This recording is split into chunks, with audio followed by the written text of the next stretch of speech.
Station. I looked at it on Facebook and I read the speech and I'm trying to find out what is the commitment to renal failure in Nevis, and I'm yet to find it. Be a part of the debate. What he needs to do is to allow the people to do their work in accordance with the relevant legislation, and he must not overreach. Because when he makes those suggestions, he is, in a sense, misleading the population here. Speak your mind. Defend your country. Call in. Numbers to call: 869-669-7312. That's 869-669-7312 or 917-460-2187. That's 917-460-2187. On target here on 2020 Vision Radio every Saturday from 1 to 3 p.m. On target. Be a part of it.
On target. So I'm your host, Kelvin Daly, and I thank you for joining us once again. Join the conversation. I looked at it on Facebook and I read the speech and I'm trying to find out what is the commitment to renal failure in Nevis, and I'm yet to find it. Be a part of the debate. What he needs to do is to allow the people to do their work in accordance with the relevant legislation, and he must not overreach. Because when he makes those suggestions, he is, in a sense, misleading the population here. Speak your mind. Defend your country. Call in. Numbers to call: 869-669-7312. That's 869-669-7312 or 917-460-2187. That's 917-460-2187. On target here on 2020 Vision Radio every Saturday from 1 to 3 p.m. On target. Be a part of it.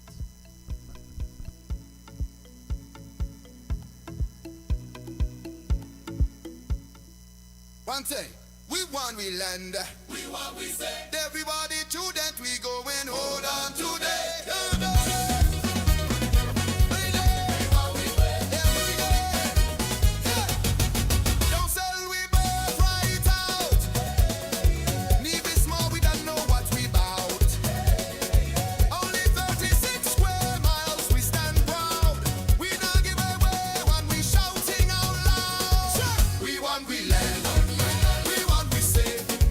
For our descendants, we go and hold on today to keep out our glory.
to shout for me. Boy, I want you to roar, boy, roar for me. Boy, if you don't know I want in you, but I bang them, they go ball foul. Talking about irregularities, boy. They go be up and down, balling. Not a them don't come in. Boy, heading south.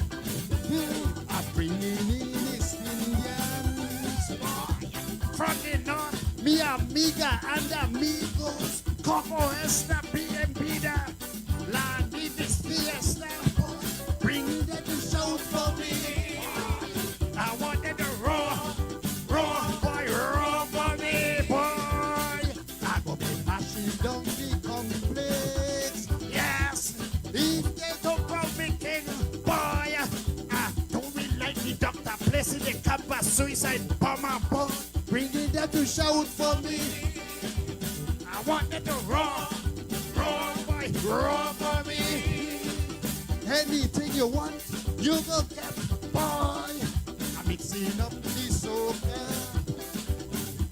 with some Hindi and some rumba. Chutney and lavandera. ID no necessary, boy. Whisker lips a mercenary. Bringing them to shout for me. I want them to roar, boy, roar for me. Maintain your impulso. Total zombie and beater. Take it away.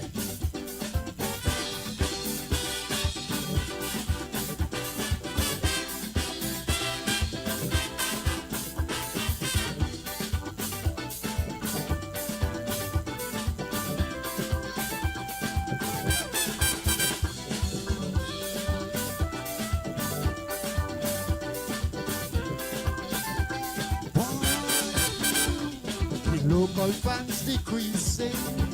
Why? By the numbers they keep dropping. Nobody don't shout no more like they used to shout before. Why? Disgruntled fans they crumbling about promise songs. Fail on delivering. Start song and can't finish it. In standard English, singing stupidness, nonsense. Why don't you sing a song and hand again? Tell me what happened to the fair share when the money disappear. Ooh yeah, boy. Stuart Shipping question here. Bringing them to shout for me. I wanted to roar, boy, roar for me. Complex. Yes, if they don't call me king, boy, I don't really like the doctor placing their campus suicide bomber. Bringing them to shout for me. I want them to roar, boy, roar for me. I'm gonna be mashing up the complex. Yes, if they don't call me king, doctor, placing your campus suicide bomber. Boy, bringing them to shout for me. I want them to roar, boy, roar for me. Anything you want, you go get, boy. I'm mixing up the soca with some Hindi and some rumba, chutney and lavandera. ID no necessary. Boy, whisker lips a mercenary. Bringing them to shout for me. I want them to roar, boy, roar for me. Maintain your impulso. Total zombie and beater. Boy, take it away.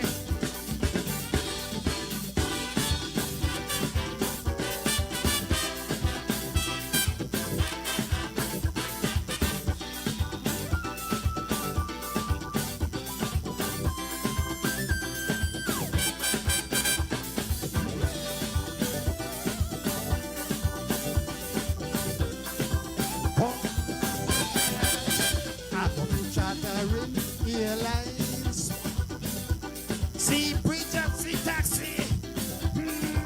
Bringing them to shout for me.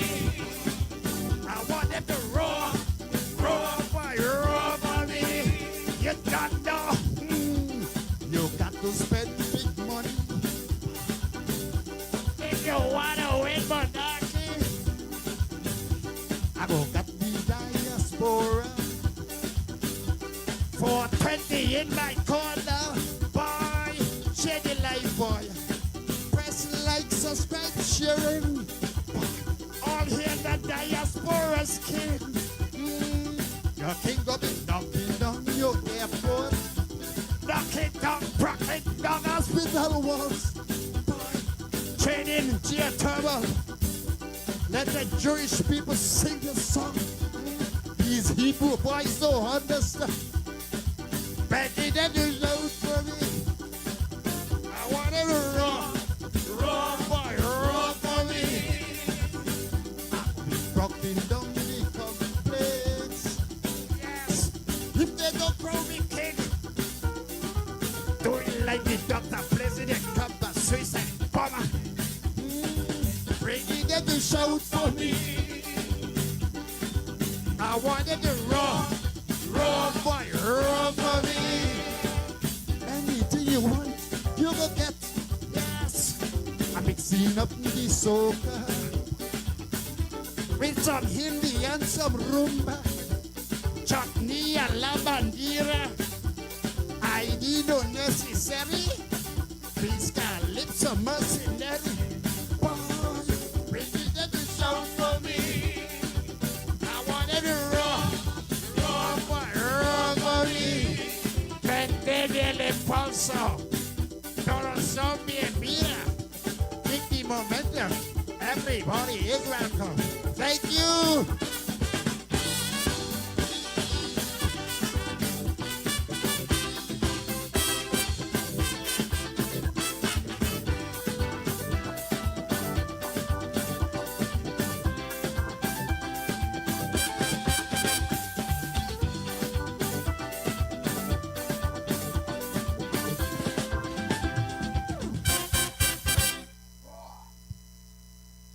Papa Wheeler. Let me say good afternoon and welcome to another edition of On Target. And as usual on a Saturday afternoon, I'm your host Kelvin Daly, and in studio with me is the man himself, Tulu Weeks, the mayor of up there in Hamilton. Henry Daniel is in studio, but just off camera range because in his seat, we have a special visitor today, and he will tell you exactly why he's here, Mr. Greg Phillip. Of course, you'll know him from Scotiabank. You'll know him from the NTA. You know, he's all over the place riding his bike at full breakneck speed going uphill. I've never seen a man with such powerful energy. I don't know how he does it, but he got good energy. And let me say first, good afternoon to all those who made podium today. Let me say special good afternoon to LCQ up there in Florida. And she is number 1 on podium. Number 2, Burl Jones. Number 3, Simileta Ovaltine Jeffers over there in St. James. And number 4, Kittishan King all the way over there in Oklahoma. And then right behind that, Rhonda Brown up there in Florida. And then following close behind, we have Oral Joseph, Robin Latham, and Ruthlyn Hill. And of course, my granddaughter's name, Rosalind. Rosalind is in the house. As so is Michelle Liebert all the way in Canada. Muriel Brown, Catherine France. Catherine with a K is here with us. And so is Gigi Williams Skeet all the way down there in Texas. And the man himself, August Washington. And so is Charlene James Jeffers. What am I saying about James? Charlene Jeffers all the way over there in St. James. And Earl Maskell, Mauricia Saran, Iona Muchacha Dor in Bath. And then we have close behind that Tamaki Saladid, Cecile Hobson over there in Cotton Ground, Judy Cornelius Webb up there in her own estate, Judy Cornelius Webb estate. And then we have Bernadette Tyson, Sharon Stapleton in Boston, Carl in Bristol, I think Carl is here on Nevis, and Patrick the Globe Master Hanley is in the house. So is Elvis Leslie, Gemini Nisbet, Norma Jean, and Marcella Barbecue Jones. And so we have a full house today. And before we get too long in the tooth, people are, Gigi already say, Greg, what's up? Like, she know you like that. Gigi, Cecile Maynard and Jenna Grell Hall, Jam Forbes, Chiquita Jackson McKenna, and Olivia David, all in the house. Good to have you ladies present. So let me start off right by saying good afternoon to Greg Phillip, and he will tell us the reason why he's here, and he got some goodies to give away. And so Greg, it's all yours. Tell us why you're here. Well, Dr. Daly, thank you very much, and good afternoon to everybody. The great Mr. Daniel, he taught me French and Spanish, and Tolo didn't teach. Good afternoon, sir. I'm happy to be here, and some of you might have heard me on this same station before a couple weeks ago with Danny, talking similar things. But this afternoon, we're really here to promote the trial of Hamilton and Nelson, and also Out of Sync. These are two theatrical productions that we're putting on this evening at the NEPAC, Nevis Performing Arts Center.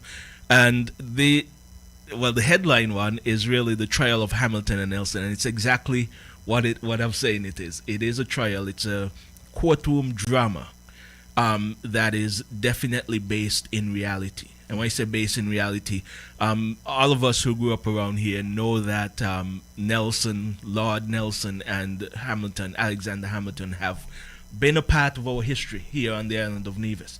And it's always interesting that so many of us have so many things to say about them. We have lots of opinions about them. But in reality, while we talk amongst ourselves, and we usually raise these when someone says something about them, well, this play gives you an opportunity to not only hear their side of the story, but to do something about it if you do not agree with it. So what it is that we are bringing 4 charges against these 2 men. And you might ask why. Well, my simple answer is because they deserve to be. They deserve to be on trial. The 4 charges are also interesting charges because they still resonate today. And there's certain matters for us today that we can say, yeah, each of these charges, they do have modern day implications, even though they will be discussed and deliberated on in a court of history. What the first charge, let me tell you what the charges are. The first charge is really about their emotional attachment to the island of Nevis. And emotional attachment to the island of Nevis, we can relate that to today by saying, well, who really belongs here? And if you think about the issues that we're dealing with today, the really hot topics today that we tackle in terms of immigration, citizenship by investment, and many other things, it's a question. It's a legitimate question. Who really belongs here? And that's the situation that Hamilton and Nelson are faced with. Who really has the true and correct attachment to Nevis? Now, while I'm talking about these charges, let me also say this. Hamilton and Nelson are dead. So they are not on stage. This is not a reenactment of any sort. Who's on stage are their lawyers defending them against these charges. So that's the way it is. Don't come in and expect to see them. They're dead.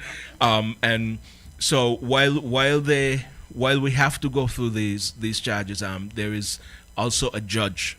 And one thing that the judge is definitely going to mention is that where there is guilt, punishment must follow.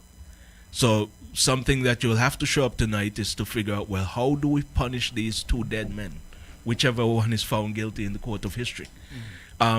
So the second charge is another interesting and relevant charge, and this second charge really has to do with their involvement in wars for revolution and empire expansion. As we know, Hamilton was in America fighting in the Revolutionary War against England, but Nelson is sailing, yes, in the Caribbean and in other parts of the world, but what is he doing? He's fighting to expand the British Empire.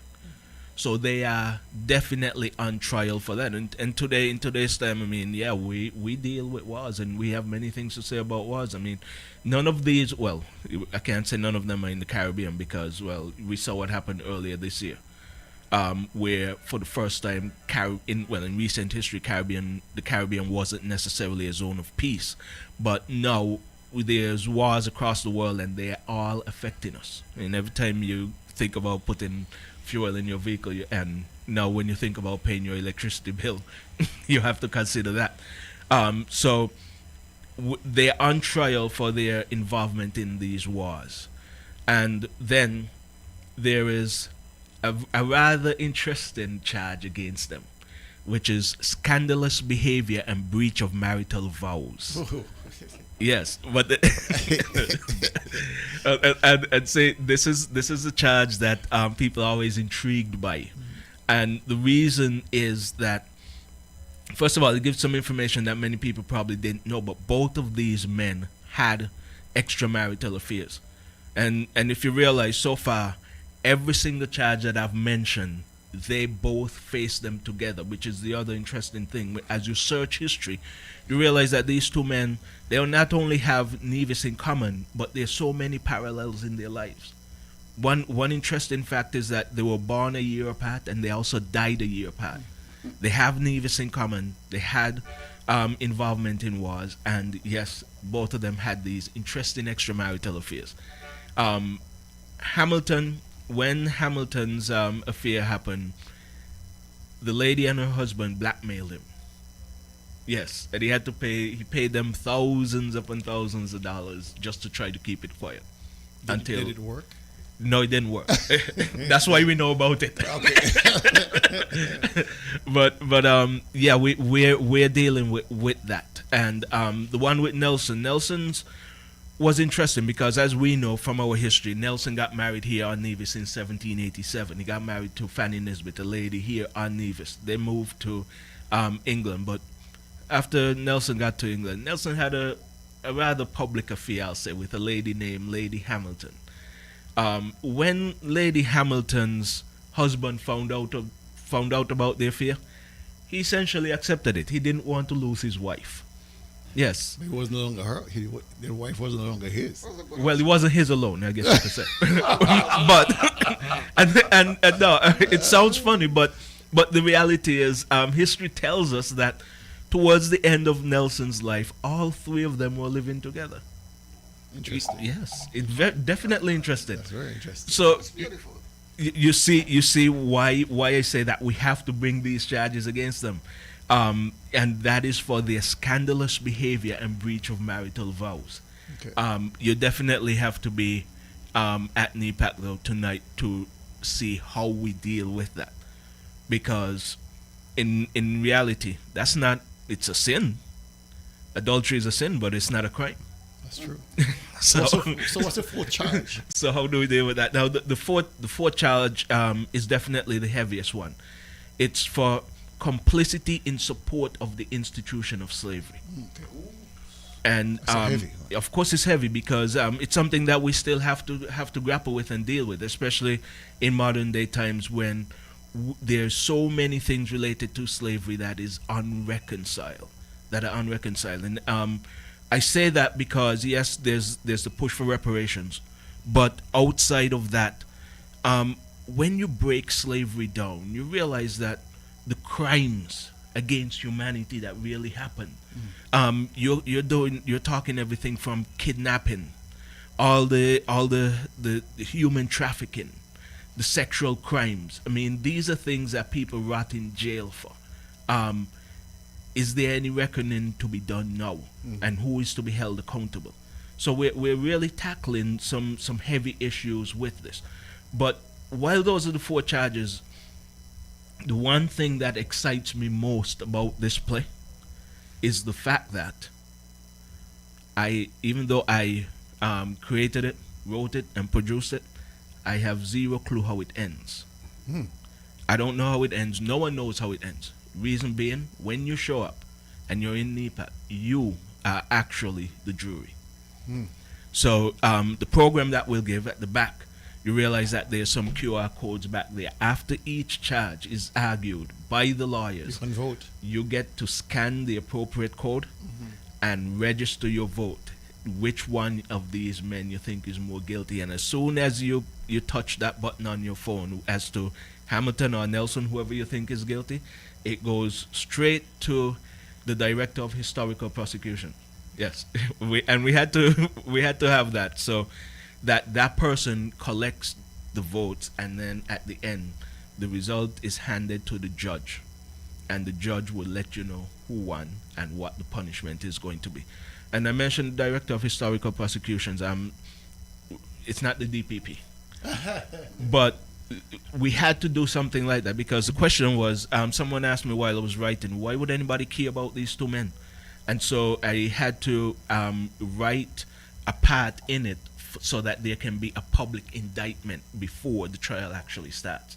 So the experience really begins before. Okay.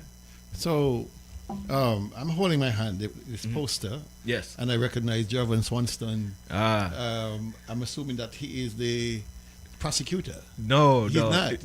Jovan is Hamilton's lawyer. I'm not going to talk to him again. No, but listen, I mean, so Jovan is Michael Miller. He's a lawyer. Okay. And he's Hamilton's advocate. And listen, I mean, as I was writing this, I thought to myself, if people love Hamilton, they'll just vote for him.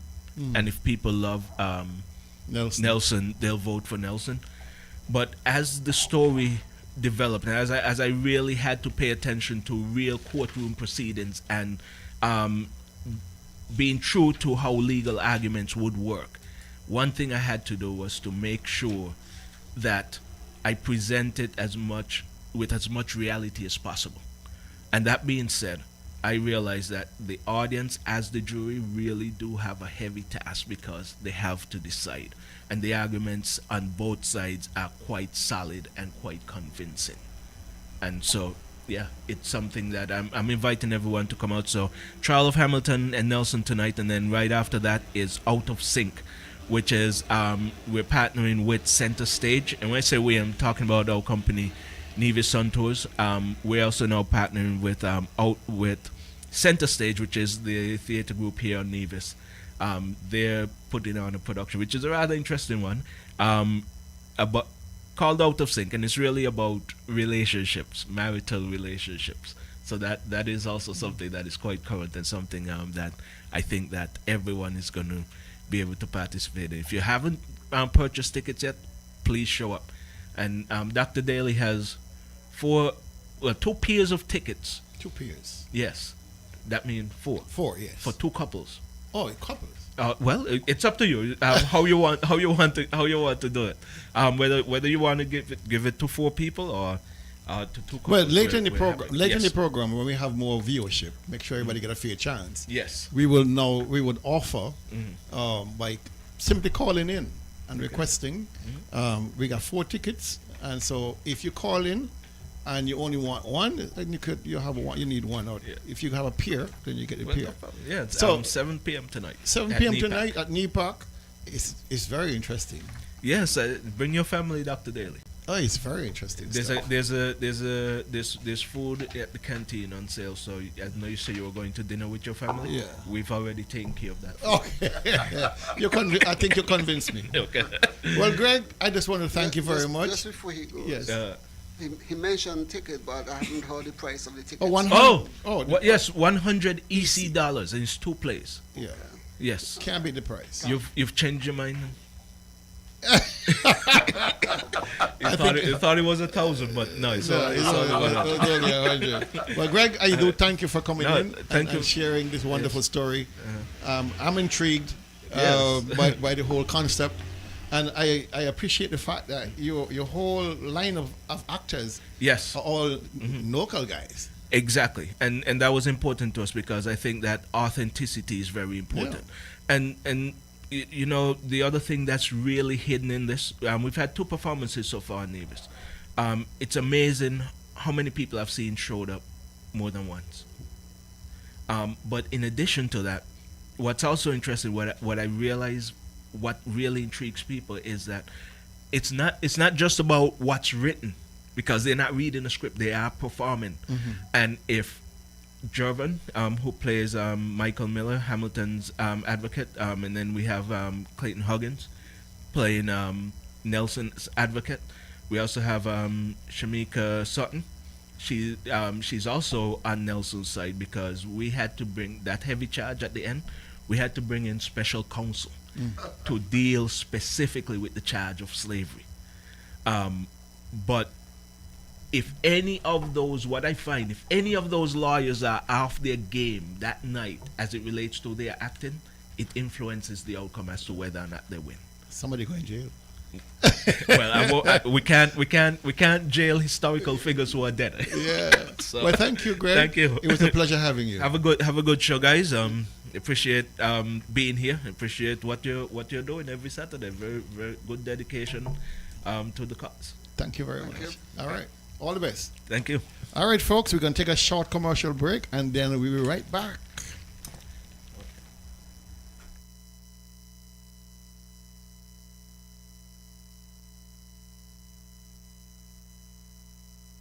Pico, the way to go for residential, commercial, and industrial wiring, data, security, UPS, and generator installation.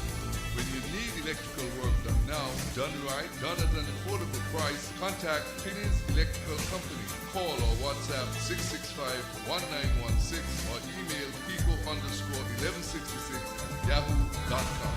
Pico, the way to go. Okay, we are back.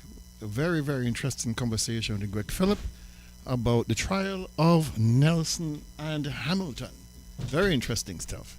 And so if you're so inclined and you have the time, please go down to NEPAC this evening at 7, and they will have a wonderful display of actors, locally, of course, talented actors, showing you the trial of Hamilton and Nelson. All right? Later on in the program, we have 4 tickets to give away, brand new tickets, just came off the press, and the ink ain't dry yet. So we want to give them away later.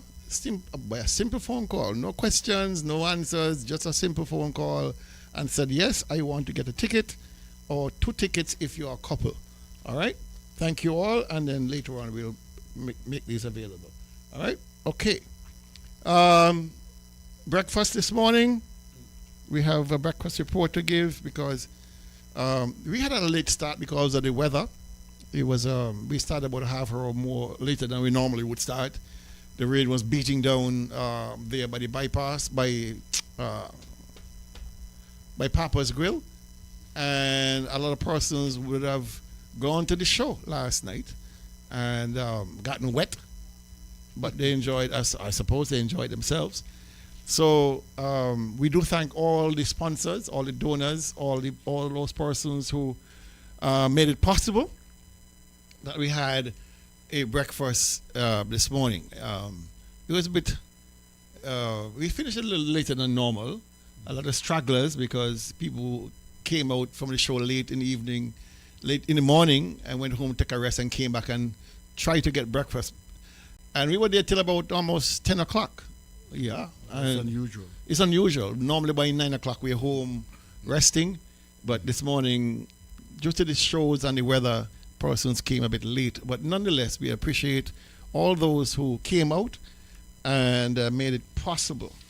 I must thank those persons who would have donated towards the cause. Robin Latham would have donated. My good buddy Denny Liebert up there in Happy Hill Drive. My good buddies over there, Happy Endings, would have donated. Tulu, of course, would have donated as usual. Danny, and so many others who prefer not to be named. But we do appreciate all of you who made it possible. I must tell you that every 10% of whatever we make goes directly to the national executive for the work that the party is doing. So it's all good. All right? You sell off? Yes, of course. All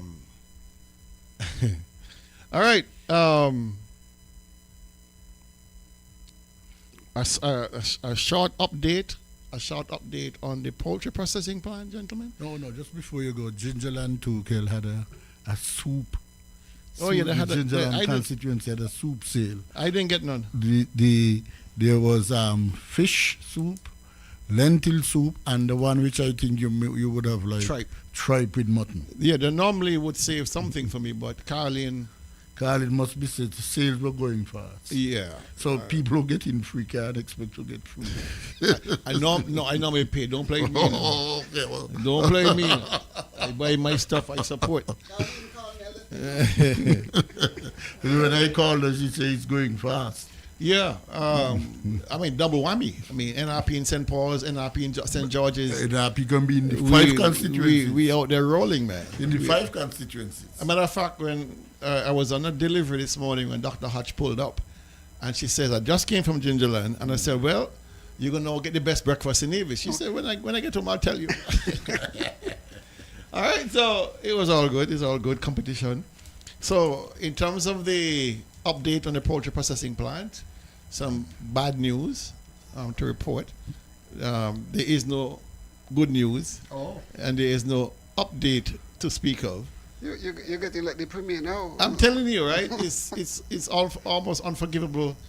But what happened is this: we are now learning a lot of that. Really, we're now learning what really happened behind the scenes. All right, we've been lied to all along. I must tell you what the lies are.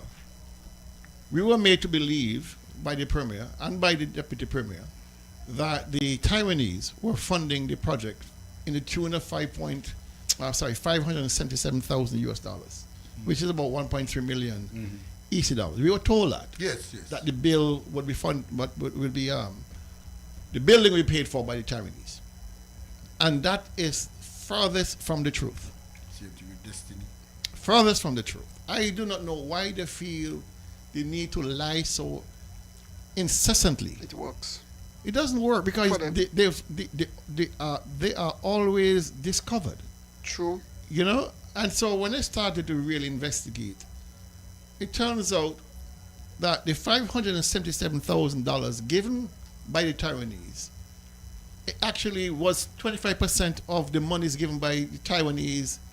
Annually to the federal government. Yeah, as part of being the. We got all 577 as the 25% share of what the Taiwanese donated. Yes.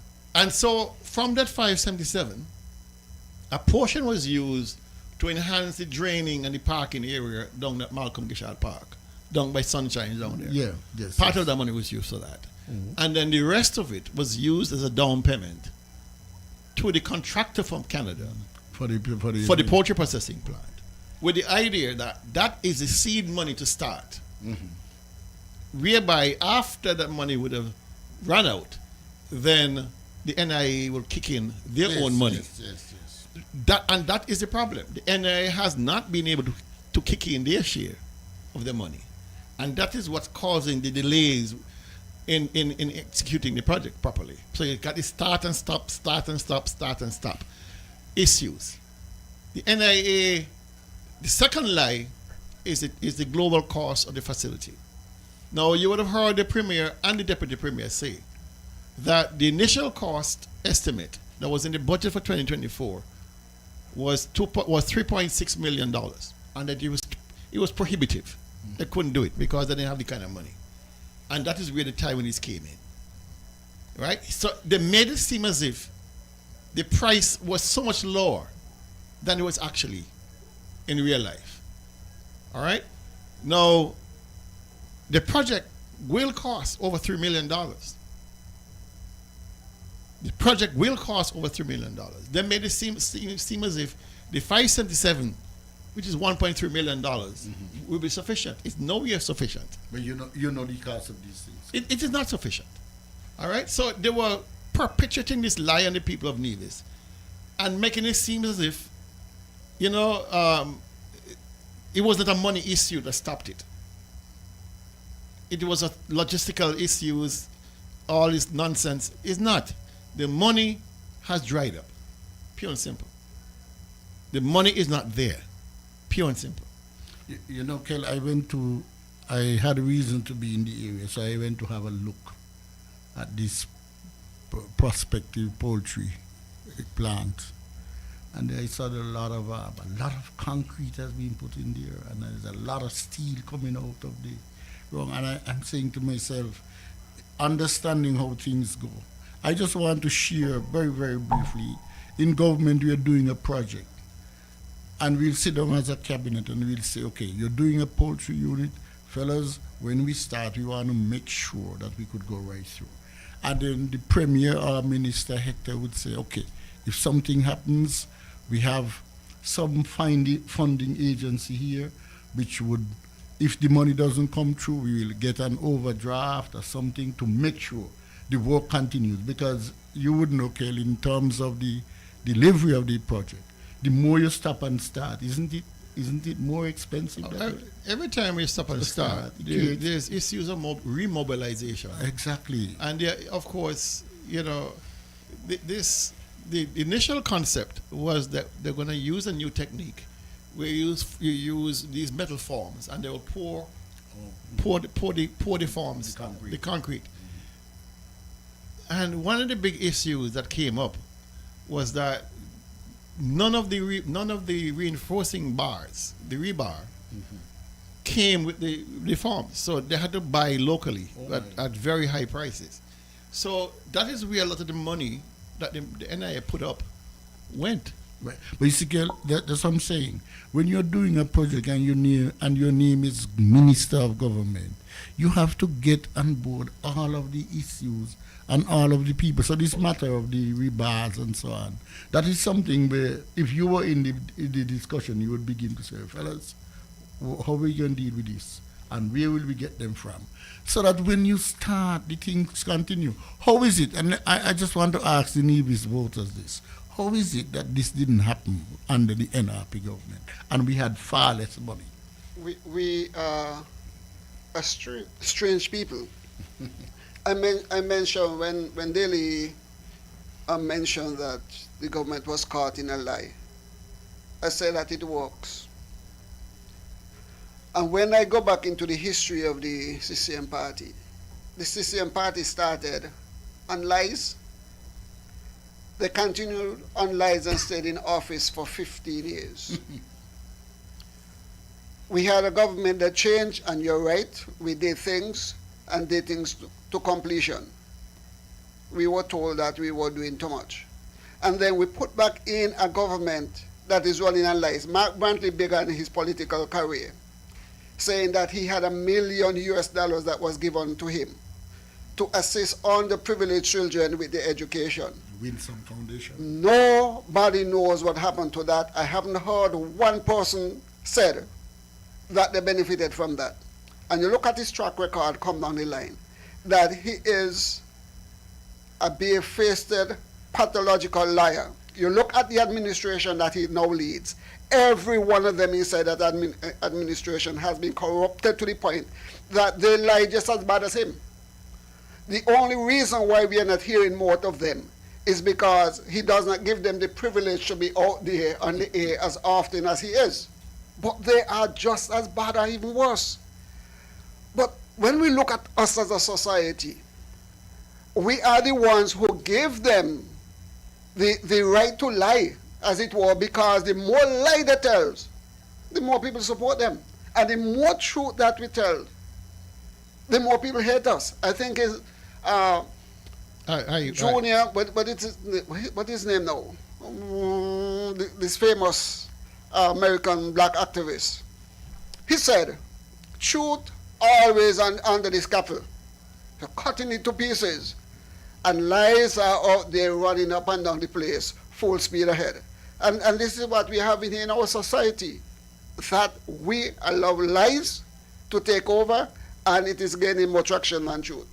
All right. So that is that. We really need to pin the premier and the deputy premier on this, because, and even Mr. Spencer Brown, because he was intimately involved in getting these contractors out of Canada. We need to know what is really happening at the plant, and get to the bottom of it, because it's been 3 months now since anything has been happening there, and we are now learning it's a deficiency in money and planning. Would you believe anything that this administration tell you? No matter where they come, would you believe anything that they said to you? This is matter of believing, this is matter of proving. Okay. All right. We're going to go back a little bit into what happened last week, Tuesday, with our silent protest. I didn't see it there, Danny. No, I had a domestic matter. We had domestic matter to deal with. I was very much ready, but then I had a domestic. You don't need to explain. Oh yeah. All right. I'm just glad that we had the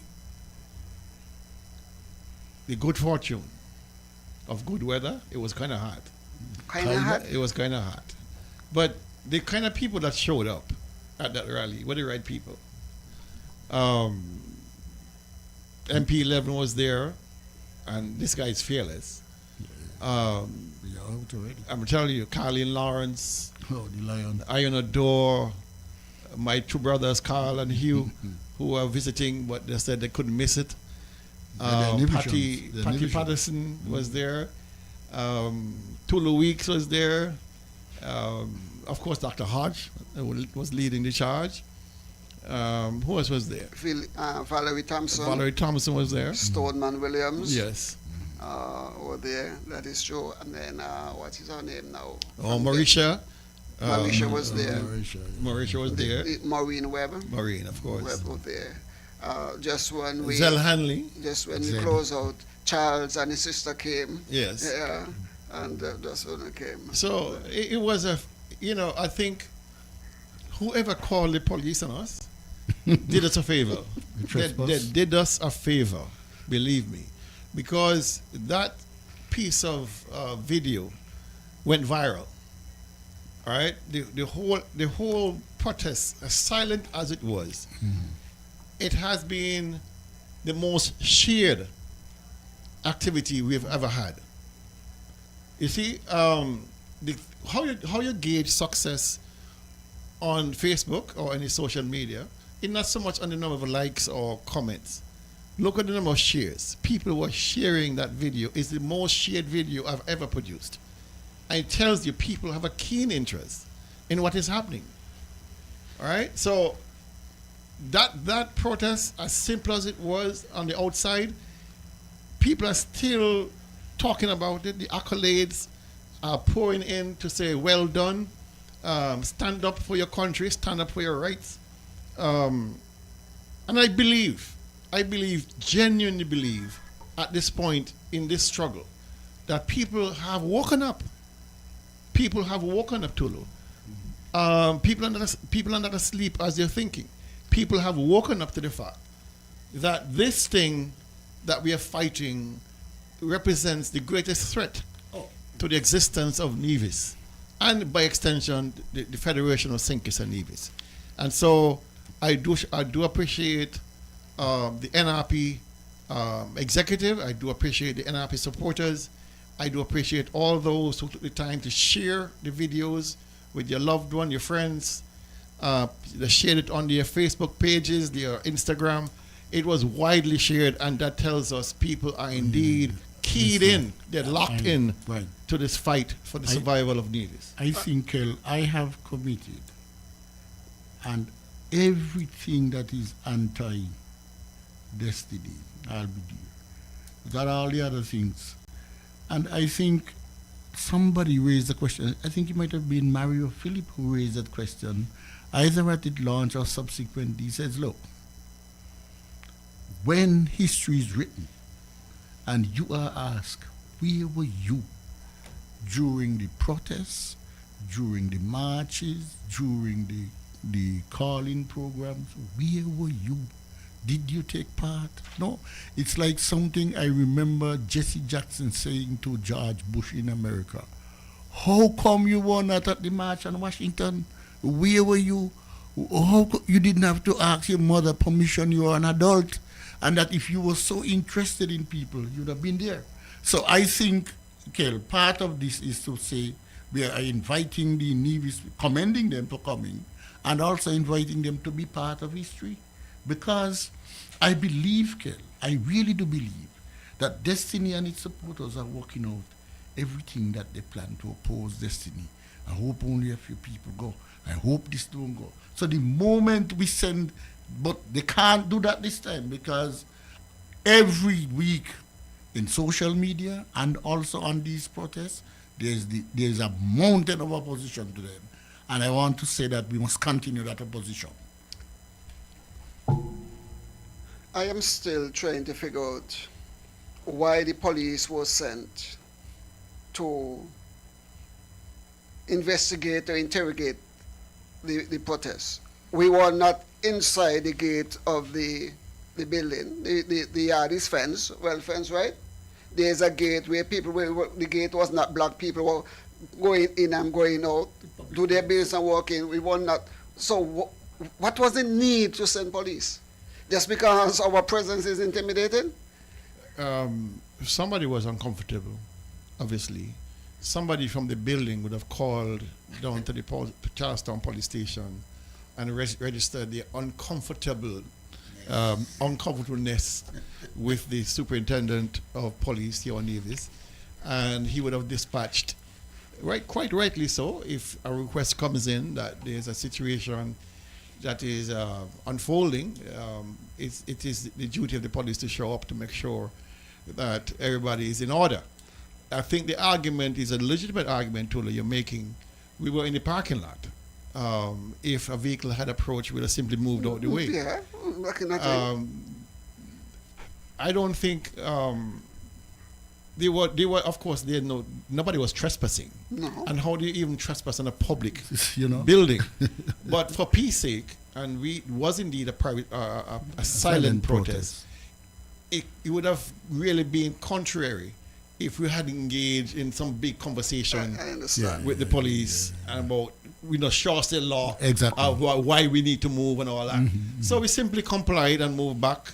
But the effect was already there. Of course. Because the mere fact that you were so intimidated by a handful of protesters, you felt the need to send the police to move us out of a parking lot. Not even a parking lot, a parking bay, where the premier and the deputy premier have their exclusive parking. And, and the funny thing is, during that whole 3-hour period we are there, they didn't show up. The premier didn't show up, the deputy premier didn't show up, Spencer Brand didn't show up, Eric Evelyn didn't show up, none of the junior ministers showed up. It was so funny that right after we left, here they come. And the premier put out this post saying that he was attending to some issues in the area, and therefore, that delayed him or whatever it is. But they clearly did not want to be there. No. And to be photographed going into the buildings. I think that you remember those pictures we took when they were down by Hamilton House? Yes, those pictures. That still haunt them. Yeah. I said they don't want to be caught nowhere near any kind of protest at all. And so they made sure that they didn't show up. You know something, Kel, and this is for the all persons concerned, the police, the citizens.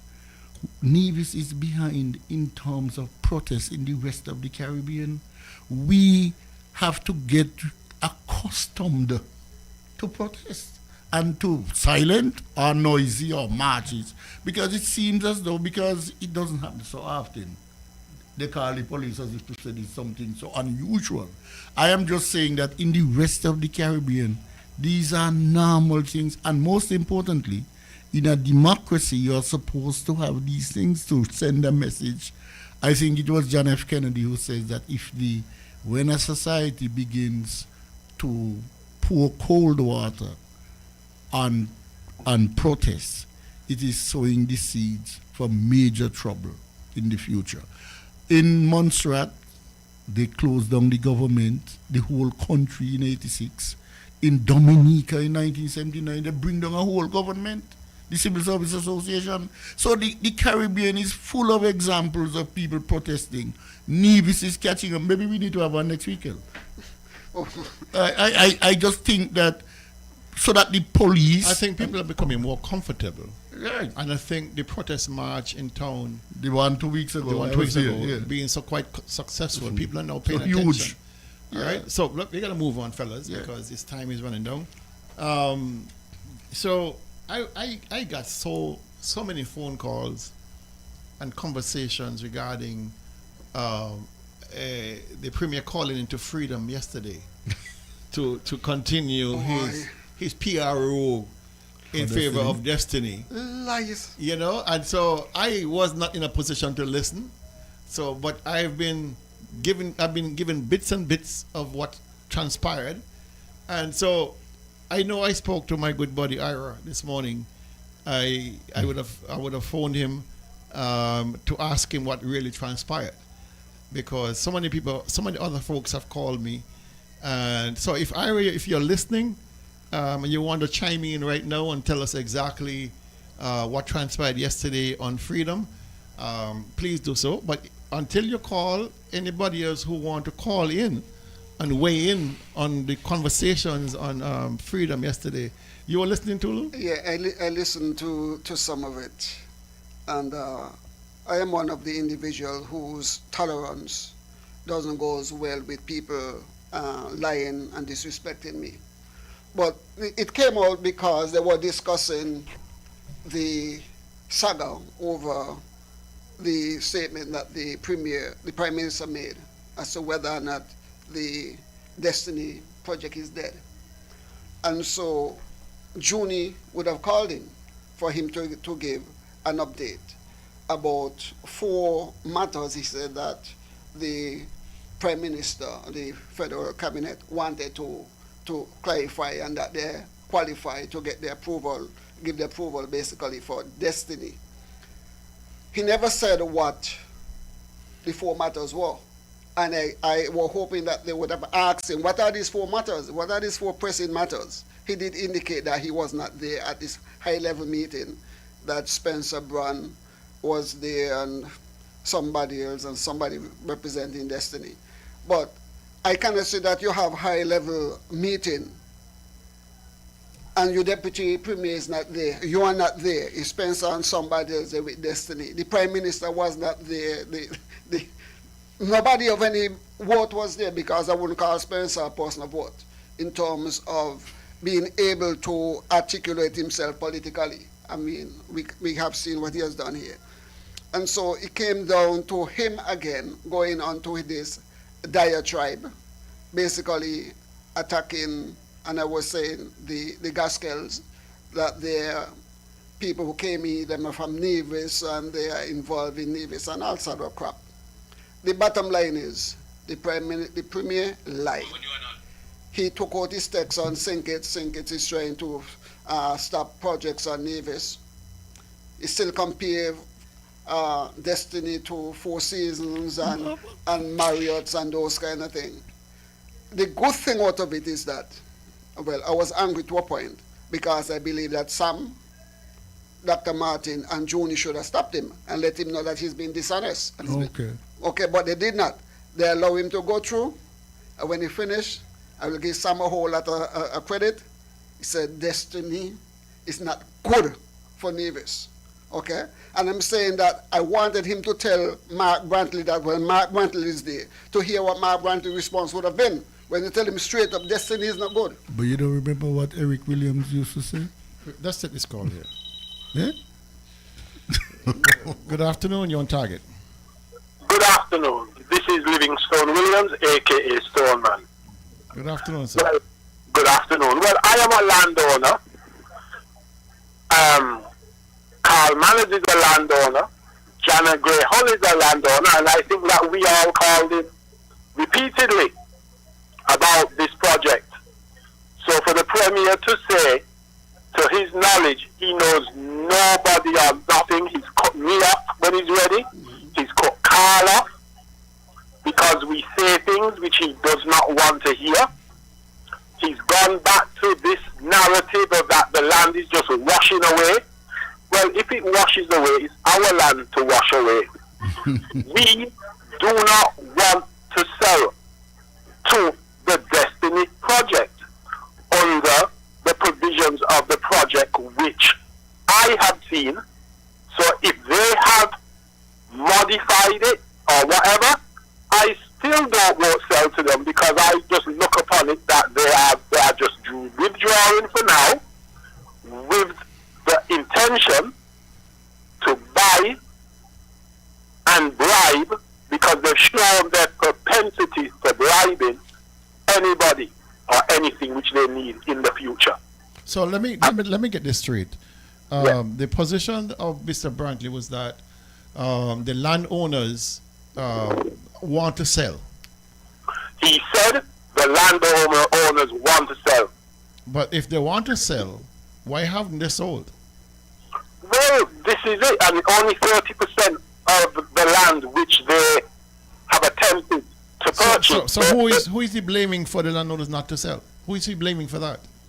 Well, he seems like he's blaming NRP, he's blaming probably me, probably the Gaskell, and Gaskell, he should keep his mouth off of Gaskell, because Gaskell has come here. Gaskell is the one who sold my father his estate, 108 acres.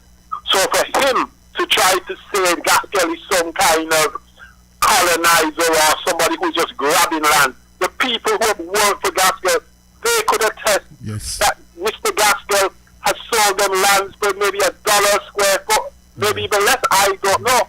And Gaskell has donated lands to different organizations and the government. So I don't understand. Who did Brantley buy his land for his house? Gaskell. I personally don't know. Gaskell. Okay then. So you see? But what did he mention? I understand. Well, on his show on Wednesday, I understand that he took his lashes out on the expatriate community, saying that they are in no position to be debating this issue. They have made it in life, and they should basically sit here and shut up. But I wonder, why didn't he use the same yardstick when the same expatriates were marching lockstep with him in opposing the fuel storage depot over the same southeast coast of Nevis. And also the sea bridge. So, well, you see, Mr. Brantley right now is lashing out at anybody who does not side with him. But people should consider what he himself said. He has lands skirting the project. And what did he say? His land, he's not going to sell. Sorry? He said he's not going to sell. He's not going to sell. So people should consider that. But you know when he will sell? If it gets off the ground, how much you think his lands would be worth then? After you sold out your lands for a penny halfpenny, how much you think his lands will be worth? 1,000 square foot. I don't think he would sell. I think he would be a part of destiny. I think he would be living within the boundaries of destiny. Because it just seems to me he wants to be in that type of neighborhood and looking down on the poor people out on the outside. Well, no, he is destiny, because I haven't heard Johnson come back to say anything. Our glorious premier is the one who is saying everything. He's demeaning the value of our lands. He's boosting up destiny as our savior when it suits him. But they are not our savior. They are demons, and he's the biggest demon. Have a good afternoon, gentlemen. Thank you, sir. Yes. One of the things that he would have indicated is that the landowners, not one landowner, are making noise about destiny. And I'm saying here, Livingston out there speaking every week. Carl Manners is here every week. Janet Howell is out there. And there are other persons who would have spoken. We heard Mr. Parry spoke about his land, and he's not going to give up his land. And the premier is bold enough to get on radio and said, no landowner is making any noise. I mean, I think if at this point in our history, we are trying to prove Mark Brandt is a liar. No, we're not trying to prove it. We say you have a bridge to tell him. It's just the pathology is real. The pathology is real, and I'm beginning to really fear for him and fear for us. Because if you can get on national radio, if you can get out there in the public and lie so brazenly, it makes you wonder about the mentality and the mental fitness of a gentleman like that. Because if there were no persons who hold land in the area opposing Destiny, then Destiny would have had the lands. But people are saying, no, go away. We don't want you here. The issue that they have, Dr. Daly, is that these journalists are not fact-checking the man. Hold the call. They still have those? Good afternoon, you're on target. Yes, good afternoon, Dr. Daly and the rest of the panel. Good afternoon. Dr. Daly, Wednesday night, I listened to the Honorable Mark A.G. Bradley, and he really took the old white grey-head people in Nevis to task. Do you know what is strange? Why I trying my best to understand what is happening. I remember they had a town hall meeting in Bath concerning the early storage facility. Number of expatriates were there, white, as Mark Bradley would call them. I never heard the Premier then, Joseph Walcott Parry, or any member of his cabinet try to belittle or disrespect these people. People voiced their opinion, and it was accepted by the then present administration, and that was it. Dr. Daly, I don't know if any of you guys get a chance to listen. I started to get scared when the Premier went on. And I don't get scared easily. This is my take on what is happening. If Mark Bradley is returned as Premier in Nevis for another 5 years, Nevis is going to see you see that disaster take place in Guyana, like, with a boat was sink? It's going to be 15,000 times worse than that. Wow. We're going to see some strange things happening in this island. People that are born here and has nowhere to go, we better start preparing redundant Bobby Island, because we don't care if you're Nevis with them. The man is as bitter as the bitterest weed you could find, and I don't see the reason why. The only politician in the Federation of St. Kitts Nevis in my lifetime, I see Mark Bradley right now by the pier. One time Dennis Douglas was down here, came up here for an event, and police had to go down there and escort him, and the people who support CCM lift up Mark Bradley like a big teddy bear in the air. He came up to Gulf Park when the NRP government was being sworn in, and they had him lifting up again like a big teddy bear. But all of a sudden, this man is taking a tone on everybody. And I've been watching the play down for a while. It started with the young mothers. When he started to disrespect them, saying how they led down with his deadbeat men and make children and all kind of things. Then he attacked the young men. Then he started to attack women here in Nevis, saying how some of them may look good than no one. And now he turned on the white community. Well, my question now is, what is next? Fellas, and I hope that the people is paying keen attention. If the people return Mark Bradley as Premier in this island, we're the only heaven will help us. Have a good afternoon. Thank you. Thank you very much for that intervention. Before I forget,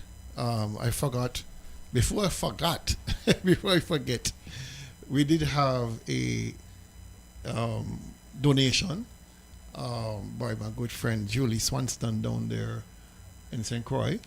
My brother Hugh just reminded me that she would have donated towards the breakfast.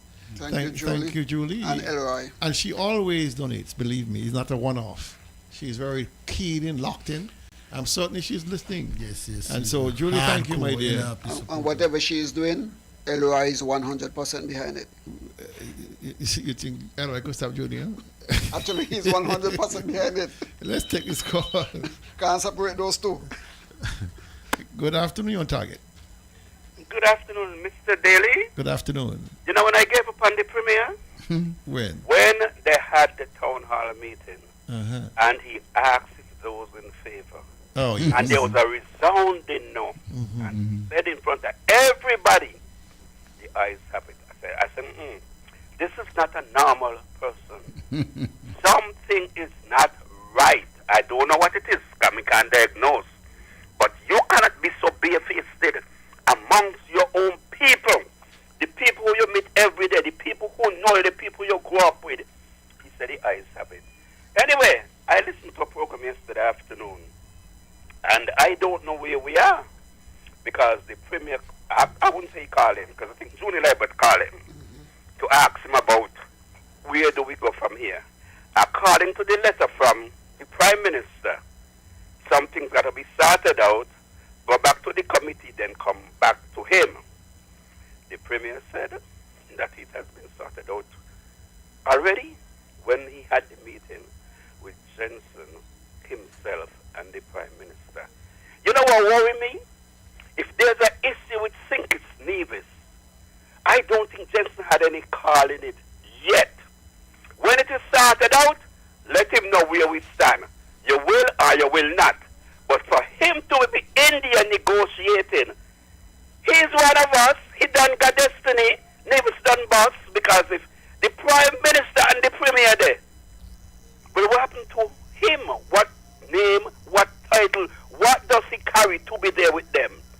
And that tells me something in the matter beside the pestle. Something is going on between these three people. Somebody got something over somebody's head. And let us fight the good fight. Because they have an House Assembly in Nevis Tuesday and Thursday in St. Kitts. I don't know what they're going to come up with. But we have to make up our mind to fight for our rights. Not nobody's rights. Our rights. We must be able to leave something for the unborn. It would be unfair to us as Navy-Johns to watch these people come in here and fence off what they want to fence off and block us from where they want to block us. I mean, this day and age, and for his supporters, I am wondering what he said to them because he haven't said nothing to us. So I'm wondering what is their argument, what they're telling people why we should support it. Because there's nothing to say. Up to this day, the disrespect is overwhelming. Not a word to us, but we must go along with him. Lord, we could do better than that. I can't read, but I believe a lot. They got degree and thing. I got to stand up, and I going to walk behind. And we're going to have a long trail behind you, because all of us have one thing in common. We love our country. You're either against Nevis or you're for Nevis. True. And if you're for Nevis, you have to vote NRP. True. Because we standing up for all your unborn children. A lot of them miss your walk behind him. And they got grand and not expecting great grand. Where the hell they gonna live? Anyway, good afternoon and goodbye. Thank you, caller. Very important Let me point. say here. Very important point from the caller. And Johnson made it clear that before we know anything about destiny, he had discussions with both governments. He had discussion with the Nevis administration led by Mark Brantley in 2024. He had discussion with Dr. Drew in 2024. So all when Mark Brantley is saying that he knows nothing, when they put the SSD thing inside Parliament, Drew and Brantley already know, according to Janssen. Let's go. Let's listen. Good afternoon, you're on target. Good afternoon, Mr. Daly. Good afternoon. And Tulu. Good afternoon. Mr. Daly, the lady there, the old lady there, she always them for you, you know. She loves she Nevis, you know.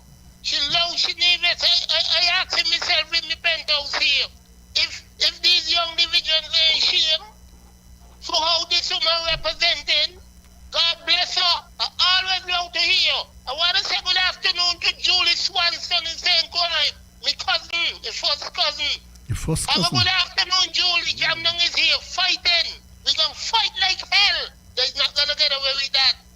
We got to do things right. Have a good afternoon. Thank you. I will be listening still. Thank you. Thank you. You know, gentlemen, there comes a time when the people of Nevis must make a stand. You hear some people talking about if you vote for NRP, if you vote for Mark again, what happened? It must not happen. It must not happen. Destiny is to tell us that we go to the polling station and we vote NRP. I agree with the caller. What I find, somebody was relating to me, I think it was Ira, that the question Brantley was dismissing the idea of recolonization. Yeah. He was We don't know dismissing what the that means. idea of 30,000 persons coming here and taking over the island. He he could not relate to it. It's convenient for him to dismiss it, because whether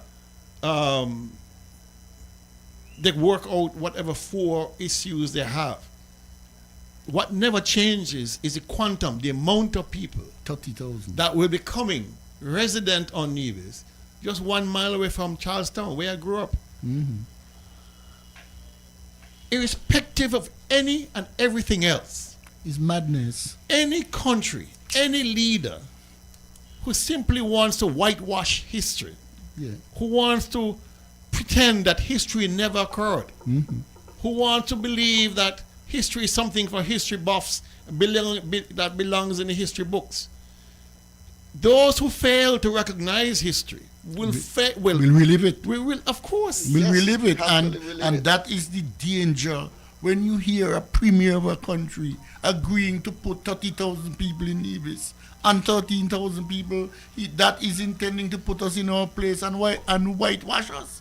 And that's why people must begin to get ready to go to the polls, sharpen your voter ID, and get ready, because this is serious business. The Prime Minister is not against it. I don't know.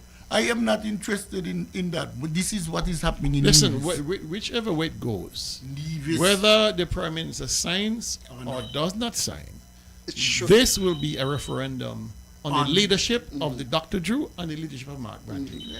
It is clear. All right? Let us see who the caller is. Good afternoon, on target. Hi, good afternoon. Livingstone Williams, a Stoneman again. People should remember, when this project first came up, the Premier said these investors have their money, they would not be depending on the CBI. But then it changed over when Janssen came out and said his wealth is overstated, he has the seed money to start the project, but the project would be dependent upon the sales of the CBI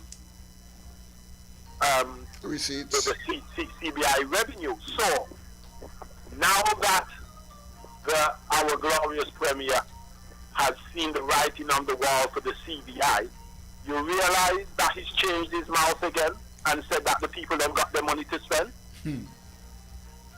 Well, let us see just how much money they have, because they're not paying nobody, because Mr. Parry had his deal with them. They were supposed to pay him. They couldn't pay him.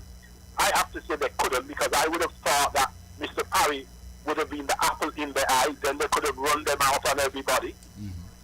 And they didn't do it. And I can bet you that they will not be buying up no lands right now, because anybody who has to sell them, or if they approach, is going to want money for their lands. And those who are having to renegotiate will renegotiate at a much higher price. Because again, as I say, our Premier says he's not selling his. So you should sell out all of yours for a penny halfpenny. But he's going to hold on to his for when the value goes up. All right. Thank you, caller. One other thing that I found very distressing is the fact that the Premier is presenting this binary argument, a binary choice. You're either for destiny or you're against development. Yeah. It's a retarded approach to I development. mean, it's retarded, man. Hold on a hand. Very. Go ahead. Where did this choice come from? I tell you. He is saying if you guys refuse destiny, then what? You have not made any suggestions as to how you're going to go about getting investors or whatever it is. Well, let us explore that argument for a little bit. Mark Brantley and CCM has been in power since 2013. I challenge anybody to mention one development that Brantley has brought to Nevis. Of all the 30 plus hotels and stuff that was supposed to come, how many have come? The one that he managed to get here, what do you call it now? The Candy Resort. Dead on arrival. He has no candy in it. So when he says there's a binary choice to make, you either vote for destiny or we're going to die in the wilderness, it's ridiculous. he has systematically failed to deliver foreign direct investment. He has systematically failed to understand that you have enough resources within the Federation of St. Kitts and Nevis and even in the region to develop the Southeast on our own terms. All right? This whole idea that, well, if destiny don't come, Nevis is going to sink. Nevis is going to sink because you have sunk it. You have steered this ship into the rocks. We have the largest debt we've ever had in our history, the largest debt repayment schedule in our history, and that is sucking the life. We have the largest number of unfinished projects that you cannot extract any value from in our history. The IMF report is saying that the government is stealing 30% of every dollar that goes into the treasury. So I wonder sometimes if this guy is actually understanding any basic economics, because this whole idea that is destiny or dead, I mean, it's ridiculous. But Kel, you know that is fear mongering, and that is trying to get people in Nevis to say, Lord, pour us, and if we don't go for destiny, we are out. Look, isn't the same premier on record as saying that he can't get any direct investment? And furthermore, Kel, do you really believe that there are no decent investors around the world? Let us take this call. Do you really believe that? Good afternoon, on target. Yeah, good afternoon to the listening public. Good afternoon to you guys in the studio. Good afternoon. We know why the man want destiny. We all know. We all know it's his benefit. But when we say to us as a people, we tired of him. We know that. We tired of him. And in answer story them. Let us get together, system, and then our peace support all get rid of the man. That's all we say this afternoon. Let me seriously get rid of the man. Backside this afternoon. The issue of personal gain, it is one that has been front and center in this whole argument. It is key. I mean, just imagine for a moment. It's key. Imagine for a moment the sale of 2,650 acres of land at 10% commission for the Premier's wife. You're talking about close to $100 million. Exactly. Just in commissions. So that's why we must think about all those land transfer documents that need to be done in legal, everything legal. You're talking millions and tens of millions of dollars. Yes. But so he's seeing the people of Nevis. Collateral damage. He's seeing the people of Nevis pull that away from him. This was his golden parachute, as if he needed one. Right? And so he's clawing back as much as he can, not only for his own personal benefit, because in the law, your wife and you are the same. So when you look at the fact that, the money that is potentially can be made by the Brantleys is stupendous, is crazy money. Blind his eyes. So he's also very fearful, and I believe the Premier has been compromised, and I really believe that he's more afraid of them spilling the beans about what they gave him than the voters themselves, because the level of disrespect that he has shown the voters of Nevis, and the caller before said, listen, when he lost Brantley, when the Brantley said, eyes have it. Yeah. Right in public. I mean, reckless. The kind of gutter disrespect this man has for the people of Nevis tells stunning. He tells you that he has thrown the towel in, he is now fighting for his own financial benefit, that of his wife, that of his cronies, and of course trying to make Destiny believe that he's doing the best he can to get this thing done. So to carry your argument to a logical conclusion then, Kel, the Premier is asking the people of Nevis to facilitate the financial position for him. Of course. Yes. All right. That is what I want us to conclude, that destiny is to facilitate the financial, it's not even well-being, the financial windfall for him and his family. So the people must say a loud and resounding no to that. No. Let's take this call here. Good afternoon, on target. Yeah, good afternoon again, Daily. Watch you, Hensley. That's all Mark fighting for. The financial gain out of this deal is a deal, and others in basket in it. I see that. Street people see that. But anyway, the old lady just said something there. Once you ain't fighting for NRP, and you're fighting for Mark Riley, you're alone even. People must go out there and vote for NRP and black market is stupid, worthless behavior. And I'm warning the people, I mean, anytime they refuse and put them back there, put back Mark there, and to tell the priest in Navy. If he disrespecting women and young men like that, telling the women them have any damn stupidness. You could imagine another 5 years what he done been doing? The man has lost his way. He has lost his way every night. The court of conscience in the Sopas Park out he. With the disrespect to the vision. Have a good afternoon again. Thank you, sir. The issue, this is a good jump off point to talk about conflict of interest. Oh my.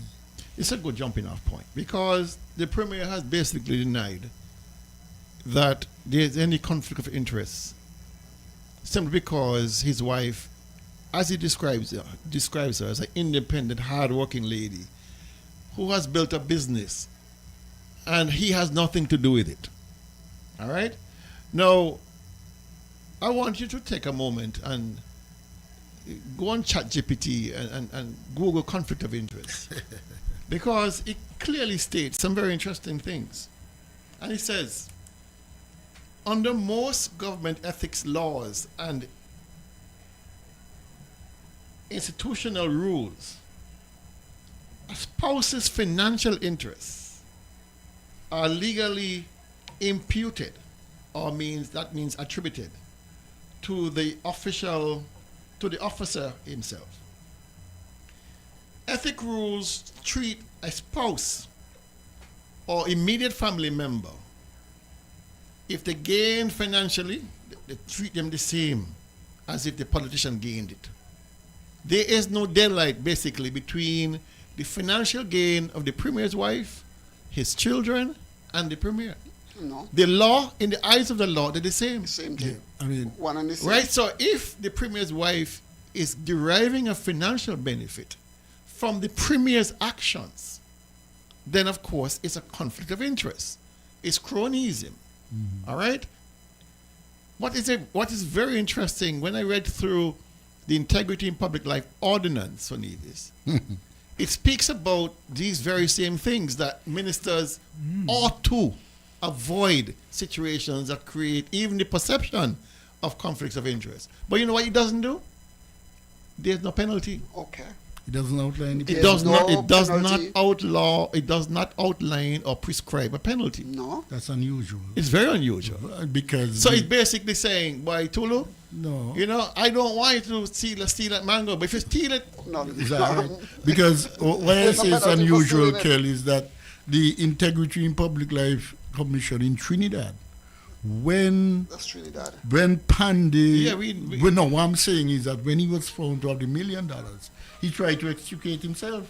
The law says no. Because the law was there. The same point you just make, well, the financial interest of the spouse is a conjoint effort. But you can't say no. In Trinidad, there's but there was a consequence of that. Because it's in the law. Hold on, gentlemen. Good afternoon, you're on target. Yeah, good afternoon, fellas. So, you see that gentleman that was on earlier? And those play that they're going to be doing tonight. Was that tonight or tomorrow night? Tonight. You guys are on here talking about history and all this type of stuff, right? You know what those guys should do in them plays? Because you know, in New York we have Broadway, right? And if they're trying to develop something like that there on Nevis, they should think about the long haul and make this stuff like a series, right? And we bring this right up. We stay under the theme that the play is going to be tonight, right? We keep it along that track with like our history, our colonization and slavery and all that type of stuff, and bring that right up to this Destiny Saga, and include this Destiny Saga in them plays that they're gonna be doing, and the culprits of the day, put them on trial like they put in Lord Nelson and Alexander Arnold. On trial. You know how much attention they will draw, bro. Well, They will draw a lot of people. I will certainly pass the message on to. Lastly- I will pass the message on to Mr. Philip. Yeah, and lastly, the Prime Minister and the Premier, they're inseparable. No matter the perception that they give to the public, like they at loggerheads, these two fellas, they are in cahoots with this destiny stuff. The people got to wake up, man. Man, you guys are too docile and too naive down there. Man, even like to use this man words, even Stevie Wonder can see what's going on in St. Nevis. The place is corrupted to the core. And one of the reasons why, those people in Turks and Caicos, that them former leaders over there, got to go spend 4 years in jail. There is no difference going on with this destiny thing. There's no difference at all. There's so much conflicts of interest. The point is, man, nobody's being held accountable in the Federation of St. Nevis. Even the judicial system is just too far, man. But if we don't wake up, man, too late shall be your cry. Too late shall be our cry if we don't stand up right now. And I'll leave that stuff there, man. Thanks. All right. I want to ask a question in relation to that conflict of interest. You have in the Caribbean, for instance, the Prime Minister of Dominica, his wife is a member of the cabinet. And in Antigua as well, his wife is a minister. In Jamaica, the wife is a speaker. Does that in and of itself constitute from the perception? Because you see, in politics, perception is the only truth. Should they really be that close? Good afternoon, on Target. Good afternoon, Dr. Daly. Good afternoon, sir. Rest of the panel. Yes. Good afternoon. Good afternoon. Kind of late to the discussion, but like I said when I called in on Friday, yesterday, after hearing the Premier do his usual pitch on the Destiny Project, I had to cringe because in 2026, to have a leader dismissing talk of recolonization as tired and worn talk is frightening. It is not in concert with the reality that in this world today, it seems as if recolonization is becoming fashionable again. Just have to look at what's happening in the USA, vis-a-vis Greenland, vis-a-vis Venezuela, and other places. The whole aspect of taking over countries, using other countries' resources, conquering and dominating, is being proposed again. So for the Premier to be dismissing this means that he's fast asleep. He is not in touch with the reality of 2026. And if you don't watch it, as someone said, he will just lead us right back over the cliff. Okay, with that kind of dismissive philosophy of what happened in the past. Okay? I find it fascinating, caller. Really, really fascinating, and perhaps even tragic. Tragic. That the head of a country Tragic. Would take such a position that we should simply close our eyes and dismiss this threat of a colonization effort. And we've seen it, like you said, all through the Caribbean. And just simply dismiss it and say, you guys need to move on. But yes, that is what's so problematic about this whole thing. But he and not only that, he is downplaying what has happened. Well, not so much downplaying.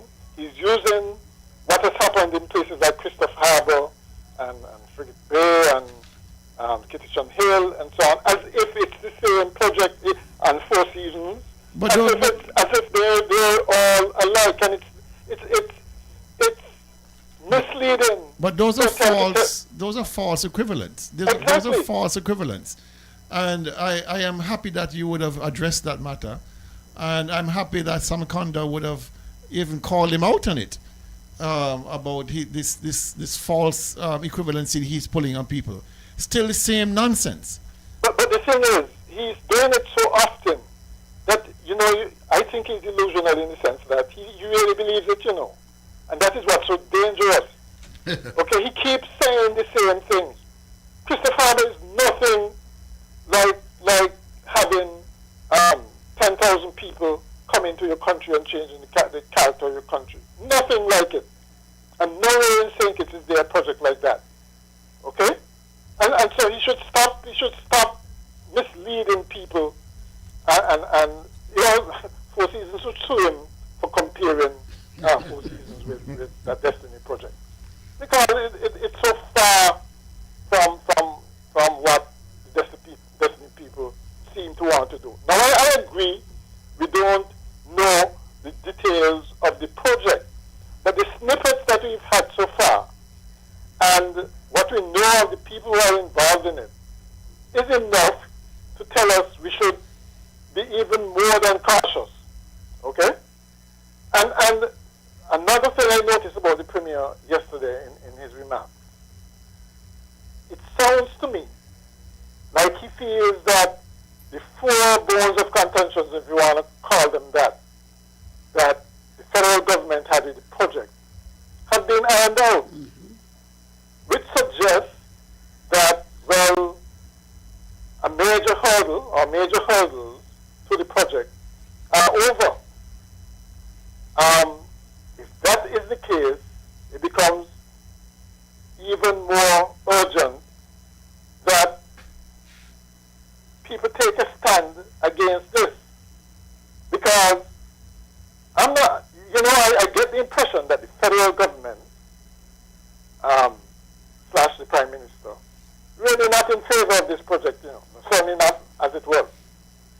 But they were reluctant to be seen as stopping the project or stopping the development of Nevis. Why? Because the Premier has been alluding to that, saying that they don't hear similar kinds of things when there's any big project in St. Kitts, and he feels that there are people down here. But caller, I don't want to cut you off, but let me ask a question. Beyond all of the legal arguments about constitutionality and sovereignty and all these nice things, beyond all of that, how can the Prime Minister even entertain an idea that under his watch, Nevisians become sidelined in their own country, that Nevisians become a minority in their own country? How can any leader who aspires and gives the impression that he is Afrocentric, Caribbean-centric, Pan-Africanism, Pan-Caribbean, recognizing the fact that we are now being inundated by interlopers from all walks with big money trying to reassert themselves in the Caribbean? He just coming off chairmanship of CARICOM, so he's privy to a lot of high-level conversations as what governments can do to kind of slow the erosion of control. How can anybody who wears a dashiki and puts on a little turban on his head, goes to Africa more times than I go to the bathroom, still be holding on to this idea that this is possible? Well, I'll answer that, but before I answer that, there was, if you listen to Premier Brantley on Wednesday, castigating white, aged people who were demonstrating against the project, and these people, and calling them expatriates, even if they've lived here for umpteen years, castigating them, wondering what right they have to be talking about the future of Nevis. And at the same time, he is willing, he is all gung-ho inviting 10,000 plus same expatriates from wherever they come from to come to Nevis and change the character of Nevis. There's a contradiction there. And well, it's obviously lost on the Premier, but, you know, other people should sit up and take note. To directly answer your question about the Prime Minister, I'm sorry, but I'm convinced that the Prime Minister, he's not ideological, you know. I don't think he is. Okay? So, he may not be in tune with Labour Party philosophy. Things like the Dashikis and the trips to Africa and so on. I don't think he takes those seriously to the point where he's conscious of what can possibly happen in our case. Okay, I think he probably feels that it's more practical than ideological. Yeah, ideological. And so he may secretly like the project or want the project because he may be seeing the dollars more than the cents, S-E-N-S-E, okay? And so he would want the project, but he's afraid because it's a Labour Party he's leading after all. And they have deep ties to the past, the pedigree, how they evolved and so on. And there are people in the party who definitely don't want to break with that. We call them the Bradshaw ring, if you wish, okay, who don't want to break with that, okay? And so Joe probably feels hamstrung by that, okay? But maybe too, he wants to delay the project until there is some definitive thing like an election, when, depending on the outcome, we can say, well, the people have spoken, destiny is yea or nay, and then go along with it. In other words, it's passing the buck. He is not. So we say he don't have the fortitude to come straight out and say, I don't like it, and therefore I'm against it. So or because you know Dr. Daly, can you imagine? Because he's tried this too. You know, I can't stop a project in Nevis. Nevis can go ahead. Could you imagine if Premier Brantley went ahead and started the project? Do you see a scenario where the federal government would then come in and stop it? No. You want to see chaos in the country? No. Exactly. So maybe he is hoping that Brantley does just that, and then he can say my hands are clean, wash his hands of it and say my hands are clean. Okay? And it's all on Premier Brantley. Rather than taking leadership and say, hey, this is crazy. Doing something like this is crazy. Right? But Carl, let me ask a question then. Because what the scenario you have laid out is very interesting. If there's a federal election and the Labour Party is returned to power, Dr. Drew would interpret this definitely to mean that this was a referendum, this destiny issue was a referendum, and he has been voted back in by the people. And therefore, them being aware of all the conversations about destiny and the existential threat it poses to Nevis, he will feel then that the person was have given a new mandate. So you mean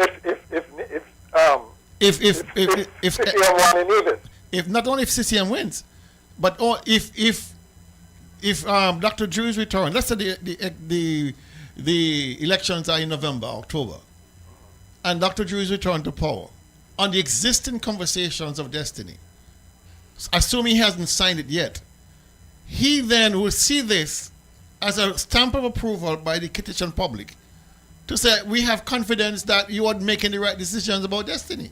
No, but he has avoided making decisions about destiny.